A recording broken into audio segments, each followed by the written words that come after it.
बिस्मिल्लाहिर्रहमानिर्रहीम। अस्सलाम वालेकुम viewers, how are you? Here I am Musaddiq Malik और आप लोग देख रहे हैं V U study and fun. तो वीवर्स, सबसे पहले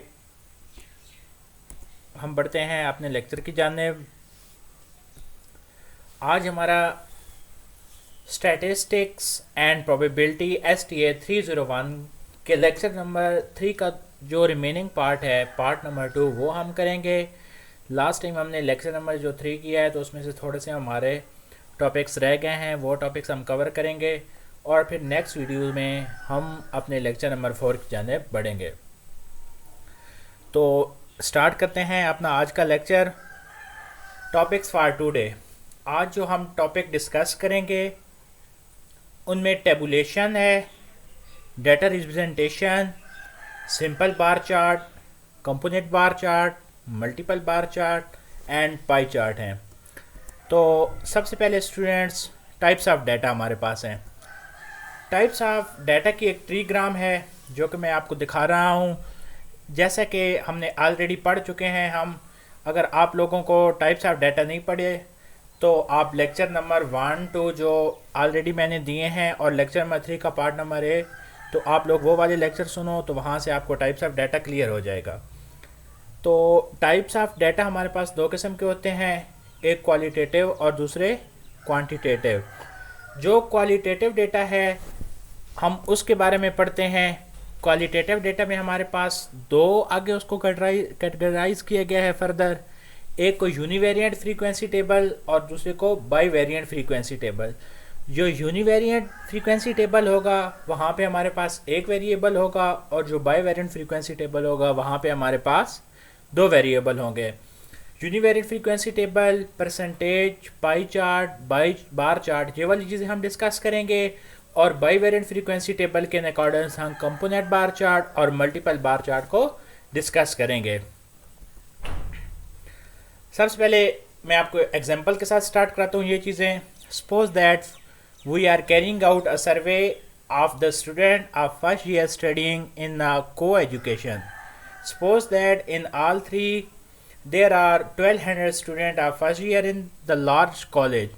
We wish to determine what proportion of students have come from Urdu medium schools, what proportion has come from English medium schools.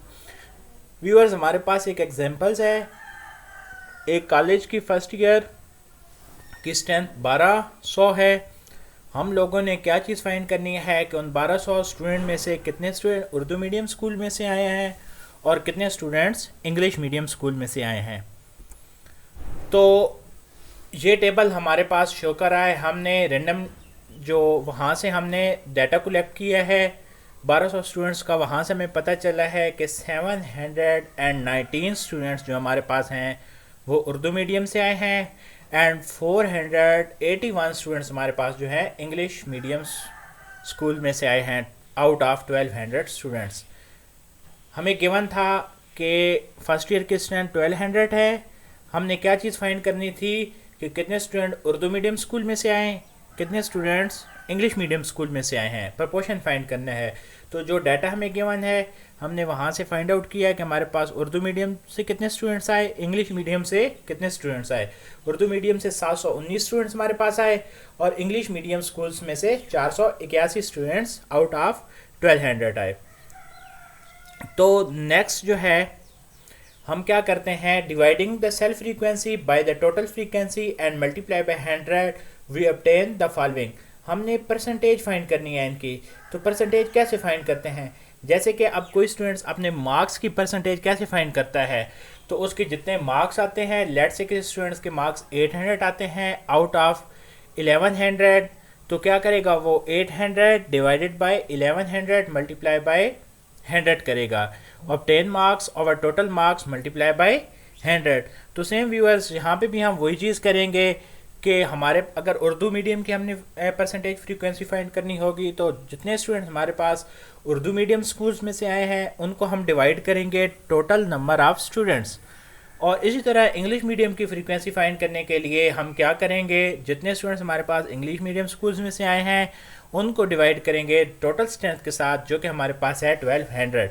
तो उर्दू मीडियम के हमने फाइंड की 719 डिवाइडेड बाय 1200 मल्टीप्लाई बाय 100, और इसी तरह हमने इंग्लिश मीडियम स्कूल्स की भी परसेंटेज फाइंड कर ली है, जो कि हमारे पास उर्दू मीडियम से आने वाले स्टूडेंट्स की परसेंटेज फ्रीक्वेंसी है वो हमारे पास राउंड ऑफ 60% है, और इंग्लिश मीडियम स्कूल से आने वाले स्टूडेंट्स की जो हमारे पास फ्रीक्वेंसी है वो राउंड ऑफ 40% है।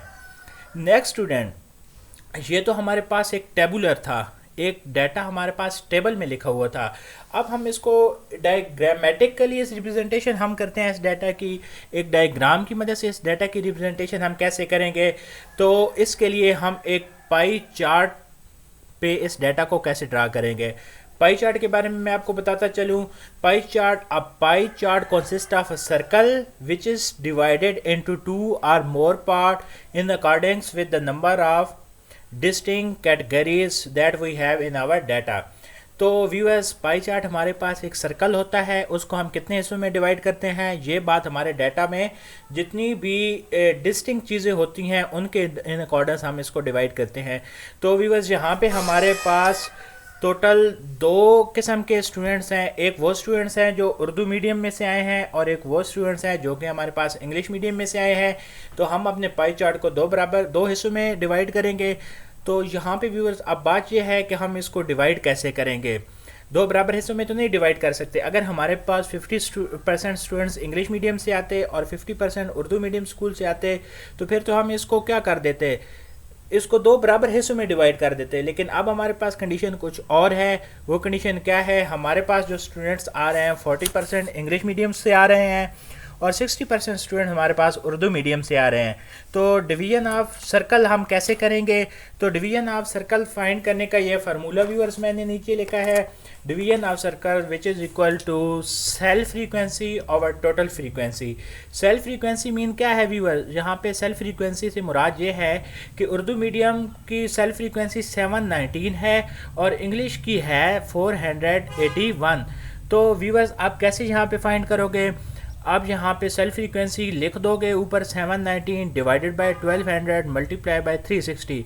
तो यहाँ पे क्वेश्चन पैदा होता है कि मल्टीप्लाई बाय 360 क्यों किया, क्योंकि हमारे पास जो सर्कल होता है उसका जो हमारे पास तो जो इसे 2 पाई होता है वो सर्कल का सरकमफेरेंस होता है। तो इसलिए व्यूअर्स, हमने यहाँ पे इसको मल्टीप्लाई किया है 2 पाई यानी 360 के साथ। तो यहाँ से आपके पास एंगल आ जाएगा, उस एंगल पे आप क्या करोगे, इसको कट कर दोगे और वो आपके पास क्या हो जाएगी, पाई चार्ट की डिस्ट्रीब्यूशन हो जाएगी। नेक्स्ट व्यूअर्स, मैं आपको बताता हूँ simple bar chart. A simple bar chart consist of horizontal और vertical bars of equal width and length proportional to value they represent. तो हमारे पास जो सिंपल बार चार्ट होता है वो किस चीज़ पे कंसिस्ट होता है, हमारे पास एक हॉरिजॉन्टल और वर्टिकल बार पे मुश्तमिल होता है, जो कि क्या करता है, हमारी वैल्यूज़ को रिप्रेजेंट करता है। तो यहाँ पे स्टूडेंट्स एक एग्जांपल की मदद से मैं आपको आगे लेके चलता हूँ। एग्जांपल हमारे पास एक है, suppose we have available to us information regarding the turnover of a company for 5 year as given in the table below. हमारे पास एक कंपनी का 5 ईयर का टर्नओवर है का डाटा हमें गिवन है, जो कि नीचे। तो व्यूअर्स, ये हमारे पास 5 ईयर्स का टर्न ओवर रुपीज़ हैं किसी कंपनी के। तो इस डाटा को हम अपने बार जो है ना सिंपल बार ग्राफ पे कैसे शो करते हैं, आए चलें नेक्स्ट मैं आपको लेकर चलता हूँ। तो ये जो डाटा है, इंफॉर्मेशन है, इसको हम बार चार्ट पे कैसे रिप्रेजेंट करेंगे। तो जो हमारे पास ईयर थे उनको हमने क्या किया है, हॉरिजॉन्टली ईयर्स को हमने लिख दिया है, जबकि टर्नओवर जो कंपनी का था रुपीज़ में उसको हमने किस में लिख दिया है, वर्टिकली वाई एक्सिस में लिख दिया है। हॉरिजॉन्टली हम एक्स एक्सिस को कहते हैं और वर्टिकली हम वाई एक्सिस को। तो नेक्स्ट आगे क्या किया है हमने, यहाँ पे व्यूअर्स आप देखें कि 1995 में जो टर्नओवर था वो 35,000 था, 1996 में 42,000 था, 1967 में 14,500 था, और इसी तरह हमारे पास 1969 में 48,500 था। तो उसको हम क्या कर रहे हैं, अब डायग्राम की मदद से रिप्रेजेंट कर रहे हैं। तो यहाँ पे 1969 में जो कि हमारे पास वो जो था डाटा, उस डाटा के अकॉर्डिंग 1965 में 35,000 था। तो यहाँ पे हमने जो डाटा बनाया है तो इसमें भी हमने क्या किया है, 1965 में वहाँ पे उसको 35,000 तक उसको लेके गए हैं, 1966 में 14,000 और इसी तरह 1969 में 14,500 तक। तो ये व्यूअर्स डायग्राम बन गई है। नेक्स्ट आगे चलते हैं स्टूडेंट्स के हमने क्या करना है, मल्टीपल बाई चार्ट बनाना है, बाई वेरिएंट फ्रीक्वेंसी टेबल बनाना है। तो उसके लिए क्या चीज़ है कि वो जो हमें पहले डाटा गिवन था उसमें हमारे पास सिर्फ एक वेरिएबल था, वो वेरिएबल मीडियम था, यानी सिर्फ और सिर्फ हमने स्टूडेंट्स का 1200 स्ट्रेंथ हमें पता थी, उन स्टूडेंट्स का हमने मीडियम बताना था कि वो उर्दू मीडियम स्कूल से आए हैं या इंग्लिश मीडियम स्कूल से आए हैं। तो नेक्स्ट हमने बाई वेरिएंट फ्रीक्वेंसी जब बनानी है तो हमें दो वेरिएबल्स की ज़रूरत है। तो इसीलिए हम क्या करते हैं कि अपनी उस एग्जाम्पल को थोड़ा सा एक्सटेंड कर देते हैं। हम क्या करते हैं कि अब हमने ये भी बताना है कि जो स्टूडेंट्स उर्दू मीडियम से आए हैं उनमें मेल कितने स्टूडेंट्स हैं और फीमेल कितने स्टूडेंट्स हैं, और इसी तरह जो हमारे पास इंग्लिश मीडियम स्कूल से बच्चे आए हैं उनमें से भी हमने बताना है कि मेल कितने हैं और फीमेल कितने हैं। तो जैसे कि इस टेबल में शो हो रहा है, मिसाल के तौर पे ये स्टूडेंट नंबर 1 लिखा हुआ है, तो पहले क्या है कि वो उर्दू मीडियम से आया है। नेक्स्ट हम उसका जेंडर देखेंगे, वो मेल है फीमेल है। तो हमारे डाटा के मुताबिक वो अगर फीमेल है तो F लिख देंगे। Second student Urdu medium school से आया है, उसके जेंडर फिर नेक्स्ट क्या होगा, उसके जेंडर मेल है। थर्ड स्टूडेंट को लेके चलते हैं, वो कहाँ से आया है, इंग्लिश मीडियम स्कूल से आया है, ई लिख दिया हमने। उसका जेंडर चेक किया है तो वो क्या है, मेल है, तो वहाँ पे M लिख दिया है। तो ये हमारे पास अब बाई वेरिएंट फ्रीक्वेंसी टेबल कैसे बनेगा, आपने एक टेबल बना देना है। टेबल में हमने कितने कॉलम बनाए हैं ये आपके सामने है, Urdu medium, English medium, male, female और टोटल, ये 4 हमने सेल बनाए हैं जो हमारी रिक्वायरमेंट है। एक हमने फाइंड करना है कि उर्दू मीडियम में कितने मेल हैं, उर्दू मीडियम में कितनी फ़ीमेल हैं, इंग्लिश मीडियम में कितने मेल हैं, इंग्लिश मीडियम में कितनी फ़ीमेल हैं, टोटल उर्दू मीडियम के कितने स्टूडेंट हैं, टोटल इंग्लिश मीडियम के कितने स्टूडेंट हैं, टोटल मेल कितने स्टूडेंट हैं और टोटल फीमेल कितनी स्टूडेंट्स हैं। तो नेक्स्ट जो हमारे पास डाटा था उसमें उस डाटा की वैल्यू को यहाँ पे हमने इसमें पुट किया है। तो जो हमारे पास मेल हैं उर्दू मीडियम के वो 202 हैं और जो फीमेल हैं 517 हैं। टोटल हमारे पास 719 स्टूडेंट उर्दू मीडियम से आए थे, जिनमें से 202 मेल हैं और 517 फीमेल हैं। इस तरह इंग्लिश मीडियम से हमारे पास 481 स्टूडेंट आए थे, जिनमें से 350 स्टूडेंट इंग्लिश मीडियम के थे, 131 जो स्टूडेंट्स हैं वो फीमेल थी। तो इसी तरह हम क्या कर देंगे कि जैसे हमने मीडियम की टोटल स्ट्रेंथ फाइंड किया है कि उर्दू मीडियम इंग्लिश मीडियम से कितने स्टूडेंट्स आए हैं, इस तरह हम मेल स्टूडेंट्स भी टोटल कर लेंगे और फीमेल स्टूडेंट्स भी टोटल कर देंगे कि उर्दू मीडियम से कितनी फीमेल आई हैं, इंग्लिश मीडियम में से उनका टोटल कर लिया। इसी तरह जो मेल उर्दू मीडियम से आए इंग्लिश मीडियम से आए उनका भी हमने सम अप कर दिया। अब हम बाई वेरिएंट फ्रीक्वेंसी टेबल बनाने को जा रहे हैं। तो यहाँ पे क्या किया है, क्योंकि हमारे पास यहाँ पे 2 वेरिएबल है, इसलिए जो हमारा ग्राफ बनेगा, बार चार्ट बनेगा, तो वो क्या होगा, वो उसमें हमारे पास 2 वेरिएबल को हमने बाई वेरिएंट फ्रीक्वेंसी टेबल बनाना है, 2 वेरिएबल वहाँ पे हमने लिखने हैं। तो इसलिए जो इंग्लिश मीडियम से स्टूडेंट्स आए हैं उनको मैंने ब्लू कलर दिया है, जो उर्दू मीडियम से स्टूडेंट्स आए हैं उनके ग्राफ के लिए मैंने वाइट कलर सेलेक्ट किया है। तो जैसा कि आपको ऊपर डाटा में शो हो रहा है कि हमारे पास उर्दू मीडियम स्कूल से आने वाले जो मेल हैं वो 202 हैं। तो यहाँ पे हमने क्या लिखा है, जो मेल हैं उर्दू मीडियम स्कूल में से वो 202 और जो हमारे पास वहाँ से मेल आए हैं इंग्लिश मीडियम स्कूल से 350। तो यहाँ से मेल में हमारा 0 से स्टार्ट होकर 350 तक गया है। फिर उसके आगे जितने भी हमारे पास मेल स्टूडेंट्स हैं वो उर्दू मीडियम के हैं तो उन्हीं को आगे लिख दिया है। नेक्स्ट फ़ीमेल का जब हमने ग्राफ बनाया है तो फ़ीमेल में हमारे पास क्या है, फ़ीमेल की जो हमारे पास स्ट्रेंथ है 517 है, उर्दू के केस में 131 है, इंग्लिश के केस में तो 131 हमने पहले लिख दिया और इसके बाद हमने जो बाकी उर्दू मीडियम से स्टूडेंट्स आई हैं तो वहाँ से हमने वो लिख दिया।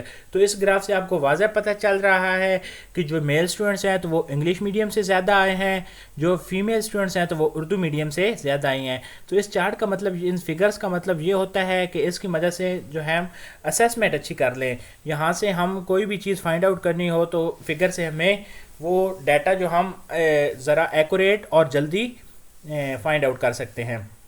नेक्स्ट मल्टीपल बार चार्ट की जानने पड़ते हैं। तो स्टूडेंट्स मल्टीपल बार चार्ट के लिए एक एग्जांपल हम लेके चलते हैं। Suppose we have information regarding the import and export of Pakistan for the years 1970-71। जैसे माली साल हमारे पास होता है, वही माली साल यहाँ पे गिवन है 1970 से 71 तक, और 1974 से 75 तक का माली साल गिवन है। उसके अकॉर्डिंग हमें एक्सपोर्ट और इंपोर्ट पता है, वो हमने यहाँ पे नीचे मेंशन की हुई हैं। अब हमने क्या करना है, मल्टीपल बार चार्ट इनका बनाना है। तो 1970 से 71 तक हमारे पास जो इंपोर्ट थी वो 370 थी, और 1971 से 72 तक जो हमारे पास इंपोर्ट थी वो 350 थी। इसी तरह 1974 से 75 तक हमारे पास जो इंपोर्ट है वो कितनी है, वो इंपोर्ट हमारे पास 292 हैं। नेक्स्ट एक्सपोर्ट इसी तरह हमारे पास है। एक्सपोर्ट कितनी है, एक्सपोर्ट हमारे पास 1970 से 71 तक 200 हैं। नेक्स्ट 1971 से 72 तक 337, और सो ऑन 1974 से 75 तक ये एक्सपोर्ट हमारे पास 1029 है। तो यूज़र हमने व्यूअर्स क्या करना है, इसका मल्टीपल बार चार्ट बनाना है। तो मल्टीपल बार चार्ट, अब देखें वहाँ पे तो हमने बार चार्ट में क्या किया था, हमारे पास एक ही बार चार्ट था तो उसको हमने डिस्टिंक्ट कलर दे के वहाँ पे बना दिया। बाई वेरिएंट फ्रीक्वेंसी में कंपोनेंट बार चार्ट जो बना दिया है। लेकिन यहाँ पे हमने मल्टीपल बार चार्ट भी ऐसा नहीं करेंगे, और इसकी जो रीज़न है वो आगे बढ़ के मैं आपको बताता हूँ हमने क्यों ऐसा नहीं किया। तो यहाँ पे जो इंपोर्ट है उनको मैंने और कलर दे दिया, जो एक्सपोर्ट है उनको मैंने और कलर दे दिया।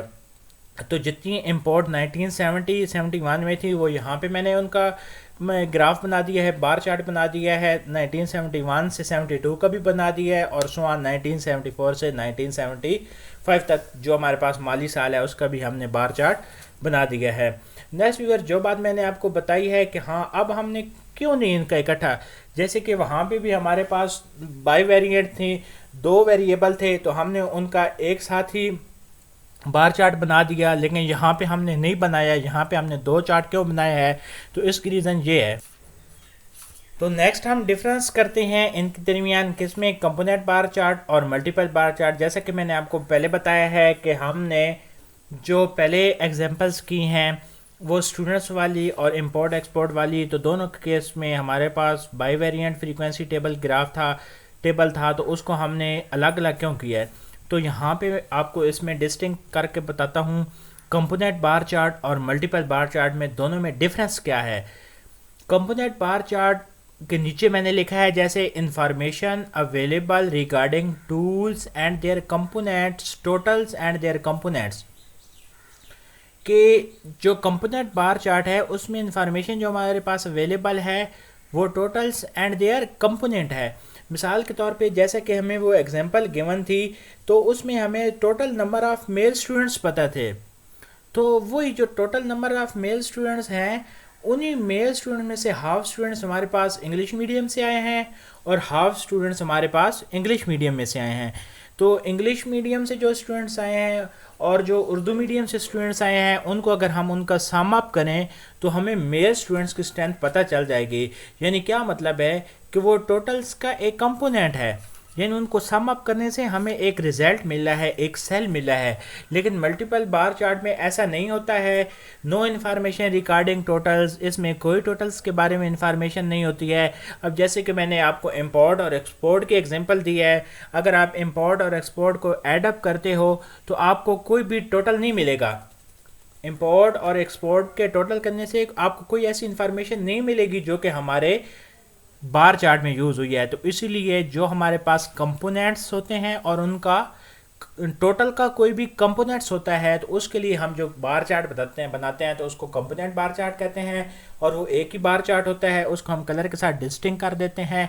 लेकिन जो हमारे पास ऐसी इंफॉर्मेशन होती है जिसमें टोटल्स का कोई कंपोनेंट इन्वॉल्व नहीं होता है, तो वहाँ पे हम क्या करते हैं, मल्टीपल बार चार्ट बनाते हैं, और मल्टीपल बार चार्ट जो हैं वो अलग अलग बनाते हैं। इसीलिए यहाँ पे मैंने थोड़ा सा आपको वाज़ह कर दिया है ताकि ये कन्फ्यूजन ना रहे स्टूडेंट्स, कंपोनेंट बार चार्ट और मल्टीपल बार चार्ट में आपको। नेक्स्ट व्यूज़ आगे बढ़ते हैं। आगे हमारे पास क्या है कि सबसे पहली स्लाइड्स में मैंने जैसे आपको शो किया है कि हमने जो पढ़ा है उसमें क्वालिटेटिव वेरिएबल के बारे में हमने पढ़ा है। नेक्स्ट अब हम किस के बारे में पढ़ेंगे, क्वालिटेटिव डेटा के बारे में हम पढ़ चुके हैं, तो अब हमने पढ़ना है क्वांटिटेटिव डेटा के बारे में तो यहाँ पे हमारे पास क्या है, बाईवेरिएंट फ्रीक्वेंसी टेबल। बाईवेरिएंट फ्रीक्वेंसी टेबल के साथ हमने क्या है, यहाँ पे दो चीज़ें डिस्क्राइब करनी। क्वांटिटेटिव वेरिएबल में हमारे पास क्या है, इसमें हम डिस्क्रीट वेरिएबल, कंटिन्यूस वेरिएबल, जो कि चीज़ें मैं आपको पहले बता चुका हूँ। अगर आपको ये चीज़ें नहीं पता है तो आप काइंडली प्रीवियस लेक्चर सुन लें। उसके बाद आपने क्या पढ़ना है, frequency distribution, next line chart, histogram, frequency polygon, frequency curve, ये सारी की सारी चीज़ें हम डिस्कस करेंगे। नेक्स्ट इसकी एग्जांपल करते हैं, एग्जांपल से आपको क्लियर हो जाएगी बात। Suppose we walk in the nursery class of school and we count the number of books and copies that students have in their bags. Suppose the number of books and copies are 3, 5, 7, 9 and so on. तो example कुछ ऐसी है कि हम किसी school की nursery class में जाते हैं, वहाँ से हम स्टूडेंट्स की बुक्स और कॉपीज़ काउंट करते हैं कि स्टूडेंट्स के पास कितनी कॉपीज़ हैं, कितनी बुक्स हैं। तो वो हम मिसाल के तौर पे यहाँ पे जैसे लिखा है, एक स्टूडेंट्स के पास हम चेक करते हैं तो उसके पास 3 बुक्स एंड कॉपीज़ हैं, और दूसरे के पास 5 हैं, और 7 एंड 9 इसी तरह हमारे पास जो है वो मुख्तलिफ़ किस्म का डाटा कलेक्ट हो जाता है। तो यहाँ पे उस डाटा को मैंने रिप्रेजेंट कर दिया है एक फ्रीक्वेंसी डिस्ट्रीब्यूशन में। तो ये मैंने ऊपर लिखा है represent of data in A discrete frequency distribution. तो डिस्क्रीट क्यों लिखा है, जैसे कि मैंने आपको पहले बता चुका हूँ अपने पुराने लेक्चर्स में। अगर आप लोगों ने वो लेक्चर सुने हैं तो फिर तो बहुत अच्छी बात है, अगर नहीं सुने तो वो आप लेक्चर सुन लें। उन लेक्चर का जो लिंक है मैं वो इस वीडियोस के डिस्क्रिप्शन में भी डाल दूँगा आप लोगों के लिए। तो यहाँ पे जो डाटा गिवन है वो 3 है, उसको मैंने टैली के साथ भी लिखा है, और उसकी फ्रीक्वेंसी 1 है। यानी जो स्टूडेंट्स 3 कॉपी या किताबें लाता है तो उसकी तादाद 1 है। फिर ऐसे स्टूडेंट्स जिनके पास total number of copies and books 4 हैं, उनकी स्ट्रेंथ हमारे पास 3 है। और इसी तरह ऐसे स्टूडेंट जिन स्टूडेंट्स के पास टोटल 9 कॉपीज़ या बुक्स हैं तो उनकी स्ट्रेंथ हमारे पास 6 है। तो टोटल नंबर ऑफ़ स्टूडेंट्स यहाँ पे 45 हैं। तो इसका हमने ग्राफ बनाना है डिस्क्रीट डाटा का। तो वो ग्राफ कैसे है कि जो हमारे पास हॉरिजेंटल लाइन में हमने लिख दिया है जितनी भी हमारे पास total number of books and notebooks हैं, और वर्टिकली हमने क्या चीज़ रिप्रेजेंट कर दी है, नंबर ऑफ़ स्टूडेंट्स। तो यहाँ पे हमने एक डिस्क्रीट ग्राफ बना दिया है जो कि रिप्रेजेंट कर रहा है इस डेटा को। नेक्स्ट इस डिस्क्रीट ग्राफ के बाद मैं आपको लेके चलता हूँ एक नई चीज़, रिलेटिव फ्रीक्वेंसी। लेकिन ये चीज़ नई नहीं है, ऑलरेडी आप लोग इससे फेमिलियर हो, हमने प्रीवियस लेक्चर्स में भी ये चीज़ें की हैं। तो रिलेटिव फ्रीक्वेंसी क्या होती है, फ्रीक्वेंसी ओवर उस सेल की frequency divided by total frequency. क्योंकि हमारे पास टोटल फ्रीक्वेंसी 45 है, तो पहले सेल की फ्रीक्वेंसी 1 है, तो 1 डिवाइडेड बाय 45, और फिर इसको मल्टीप्लाई करते हैं 100 के साथ, तो हमारे पास रिलेटिव फ्रीक्वेंसी आ जाएगी। तो दूसरी सेल की हमारे पास सेल फ्रीक्वेंसी 3 है, इसकी हमारे पास टोटल फ्रीक्वेंसी 45 है, मल्टीप्लाई बाय 100 करके हमने रिलेटिव फ्रीक्वेंसी फाइंड आउट कर दी है। अच्छा, नेक्स्ट एक और कंसेप्ट है कम्युलेटिव फ्रीक्वेंसी। कम्युलेटिव फ्रीक्वेंसी में ये होता है, ऑलरेडी मैं आपको बता भी चुका हूँ, कम्युलेटिव फ्रीक्वेंसी में जो पहला सेल होता है फ्रीक्वेंसी का और कम्युलेटिव फ्रीक्वेंसी का पहली रो में वो सेम होता है। नेक्स्ट हर आगे वाले सेल की जो फ्रीक्वेंसी होती है वो ऐड होती जाती है और आपको कम्युलेटिव फ्रीक्वेंसी देती है। यानी हॉरिजॉन्टली आपने सम अप करते जाना है और उसको कम्युलेटिव फ्रीक्वेंसी में लिखते जाना है। व्यूअर्स, ये आज का हमारा लेक्चर था। ये मोस्ट इम्पॉर्टेंट लेक्चर है पेपर पॉइंट ऑफ व्यू से। लास्ट टाइम भी इस टॉपिक से काफ़ी पेपर में क्विज उठाए गए हैं, तो आपसे रिक्वेस्ट है कि ये लेक्चर आखिर तक कंप्लीट सुना करें, क्योंकि मैं आप लोगों के लिए इतनी मेहनत के साथ बनाता हूँ, तो ताकि मुझे भी कोई यूट्यूब से एडवांटेज मिले। अगर अभी तक आपने मेरा ये चैनल नहीं सब्सक्राइब किया तो आप लोगों से एक रिक्वेस्ट है कि ये चैनल सब्सक्राइब कर दें और बेल का जो आइकन है उसको भी प्रेस कर दें, ताकि आपके लिए जो मैं वीडियो बनाता हूँ आप लोग उनसे फ़ायदा उठा सको। नेक्स्ट लेक्चर तक के लिए अल्लाह हाफिज़।